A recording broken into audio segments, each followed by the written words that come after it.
গাজা জুড়ে নতুন করে ইসরায়েলের বিমান হামলা, নারী শিশুসহ নিহত ৩২।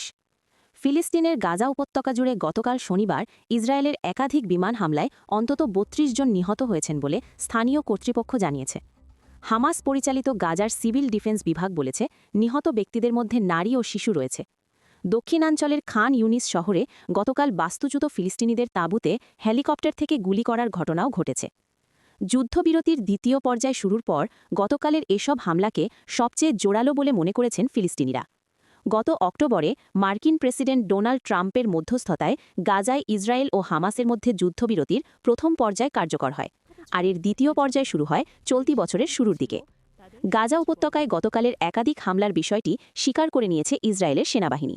তাদের দাবি, এর আগে গত শুক্রবার হামাস যুদ্ধবিরতির শর্ত লঙ্ঘন করেছে। গতকালের হামলাগুলো এর প্রতিক্রিয়ায় চালানো হয়েছে। গত বছর যুদ্ধবিরতি কার্যকরের পর থেকে একাধিকবার তা লঙ্ঘনের জন্য একে অপরকে দোষারোপ করেছে হামাস ও ইসরায়েল।